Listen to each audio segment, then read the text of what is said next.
Pregnancy കാലയളവിൽ സ്ത്രീകൾ ഏറ്റവും കൂടുതൽ സെർച്ച് ചെയ്യുന്ന അല്ലെങ്കിൽ ഏറ്റവും കൂടുതൽ വറി ചെയ്യുന്ന ഒരു മെന്റൽ ഡിസോർഡർ ആണ് പോസ്റ്റ് പാർട്ടം ഡിപ്രഷൻ അഥവാ PPD. Postpartum depression 3 types ആണുള്ളത്. അതിൽ ആദ്യത്തേതാണ് postpartum blues or baby blues. ഡെലിവറിയുടെ ആദ്യ ആഴ്ച തുടങ്ങി ഏകദേശം 2 ആഴ്ചയോളം വരെ നീണ്ടു നിൽക്കുന്ന അവസ്ഥയാണിത്. ഈ കാലയളവിൽ പൊതുവെ സ്ത്രീകൾക്ക് അമിതമായ ആങ്സൈറ്റി, ഫ്രീക്വന്റ് മൂഡ് സ്വിങ്സ്, ചിലപ്പോഴൊക്കെ പ്രത്യേകിച്ച് കാരണമില്ലാതെ ദേഷ്യം വരിക, സങ്കടം വരിക, കരച്ചിൽ വരിക, ഇതൊക്കെ ഇതിന്റെ ലക്ഷണങ്ങളാണ്. ഒരു ട്രീറ്റ്മെന്റും ഇല്ലാതെ തന്നെ ഏകദേശം 2 ആഴ്ചയ്ക്ക് ശേഷം സെറ്റിൽ ആവുന്ന ഒരു കണ്ടീഷനാണ് പോസ്റ്റ് പാർട്ടം ബ്ലൂസ്. സാധാരണ 50% മുതൽ 75% വരെ സ്ത്രീകളിൽ ഇത് വരാനുള്ള സാധ്യത ഉണ്ട്. രണ്ടാമത്തെ ടൈപ്പാണ് പോസ്റ്റ് പാർട്ടം ഡിപ്രഷൻ. ഇത് ബേബി ബ്ലൂസിനെ കമ്പയർ ചെയ്യുമ്പോൾ കുറച്ചുകൂടെ സിവിയർ ആയിട്ടുള്ള ഒരു കണ്ടീഷനാണ്. സാധാരണ ഡെലിവറിയുടെ ആദ്യ ആഴ്ച തുടങ്ങി ഏകദേശം 1 വർഷത്തോളം വരെ നീണ്ടു നിൽക്കാവുന്ന ഒരു അവസ്ഥയാണ് പോസ്റ്റ് പാർട്ടം ഡിപ്രഷൻ. ഈ കാലയളവിൽ സ്ത്രീകൾക്ക് പൊതുവെ ഫ്രീക്വന്റ് ആയിട്ട് അവർ കരയുക, അതുപോലെ തന്നെ കുട്ടിയെ നോക്കാൻ അവർക്ക് താല്പര്യമില്ലാതെ ആവുക, അവരുടെ കാര്യങ്ങൾ തന്നെ അവർക്ക് ശ്രദ്ധിക്കാൻ പറ്റാതെ ആവുക, അതുപോലെ തന്നെ ഫ്രീക്വന്റ് ആയിട്ട് മൂഡ് സ്വിങ്സ് ഉണ്ടാവുക, സൂയിസൈഡൽ തോട്ട്സ് വരിക, ഇതൊക്കെ പോസ്റ്റ്മോർട്ടം ഡിപ്രഷന്റെ സിംറ്റംസ് ആണ്. പോസ്റ്റ്മോർട്ടം ഡിപ്രഷൻ ട്രീറ്റ് ചെയ്യേണ്ട ഒരു മെന്റൽ കണ്ടീഷനാണ്.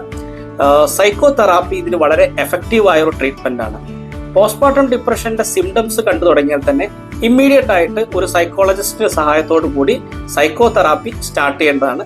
ചില കേസസിലൊക്കെ ചിലപ്പോൾ സിവിയർ കേസസ് ഒക്കെ ആണെങ്കിൽ ചിലപ്പോൾ മെഡിക്കേഷൻ എടുക്കേണ്ടി വരും. മൂന്നാമത്തെ ടൈപ്പാണ് പോസ്റ്റ് പാർട്ടം സൈക്കോസിസ്.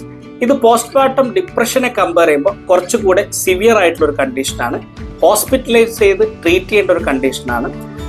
അതുപോലെ തന്നെ വളരെ റെയർ ആയിട്ട് ഉണ്ടാവുന്ന 1000-ൽ ഒരാൾക്ക് ഉണ്ടാവാൻ സാധ്യതയുള്ള ഒരു കണ്ടീഷനാണ് പോസ്റ്റ് പാർട്ടം സൈക്കോസിസ്. ആ പേരിലുള്ളതുപോലെ തന്നെ ഒരു ഭ്രാന്തമായ അവസ്ഥയായിരിക്കും ഈ കാലയളവിൽ സ്ത്രീകൾ ഫേസ് ചെയ്യേണ്ടി വരിക. പലപ്പോഴും അവരോട് ആരൊക്കെയോ സംസാരിക്കുന്നത് പോലെ, അല്ലെങ്കിൽ അവർ മാത്രം ചില ശബ്ദങ്ങൾ കേൾക്കുന്ന പോലെയൊക്കെ അവർക്ക് ഫീൽ ചെയ്യും. അതിന് ഹാലൂസിനേഷൻസ് എന്ന് പറയും. അതേപോലെ തന്നെ അവരിൽ സംശയരോഗങ്ങൾ ഉണ്ടാവാം, മാനിയ ഉണ്ടാവാം, ചിലപ്പോൾ കുട്ടികളെ തന്നെ അവർ ഉപദ്രവിക്കാനുള്ള സാധ്യതയുണ്ട്. സൂയിസൈഡ് തോട്ട്സ് വളരെയധികം കൂടുതലായിരിക്കും. ഈ കാരണങ്ങൾ കൊണ്ട് തന്നെ വളരെ പെട്ടെന്ന് തന്നെ ഒരു മെഡിക്കൽ അറ്റൻഷൻ കൊടുക്കേണ്ട കണ്ടീഷനാണ് പോസ്റ്റ്മോർട്ടം സൈക്കോസിസ്. പ്രഗ്നൻസി കാലയളവിൽ സ്ത്രീകളിൽ ഹോർമോണൽ ലെവൽസ് വളരെയധികം കൂടുകയും ഡെലിവറിക്ക് ശേഷം അത് ഡ്രാസ്റ്റിക്കലി ഡ്രോപ്പ് ആകുകയും ചെയ്യുന്നു. ഇത്തരത്തിലുള്ള ഹോർമോണൽ വേരിയേഷൻസ് ആണ് പോസ്റ്റ്മോർട്ടം ഡിപ്രഷന്റെ പ്രധാന കാരണം. അതുപോലെ തന്നെ സോഷ്യൽ സപ്പോർട്ട് ഇല്ലാത്തത്, ഫാമിലിയിൽ നിന്ന് സപ്പോർട്ട് ഇല്ലാത്തത്, പാർട്ട്നേഴ്സുമായിട്ടുള്ള കോൺഫ്ലിക്റ്റ്, പ്രഗ്നൻസിയിൽ ഉണ്ടാകുന്ന കോംപ്ലിക്കേഷൻ ഒക്കെ പോസ്റ്റ്മോർട്ടം ഡിപ്രഷൻ കൂട്ടാവുന്ന ഘടകങ്ങളാണ്. പോസ്റ്റ്മോർട്ടം ഡിപ്രഷനുമായി ബന്ധപ്പെട്ട് നിങ്ങൾക്ക് എന്തെങ്കിലും സംശയങ്ങൾ ഉണ്ടെങ്കിൽ താഴെ ഞങ്ങളുടെ കോൺടാക്ട് നമ്പർ കൊടുത്തിട്ടുണ്ട്, അതിൽ കോൺടാക്ട് ചെയ്യാവുന്നതാണ്.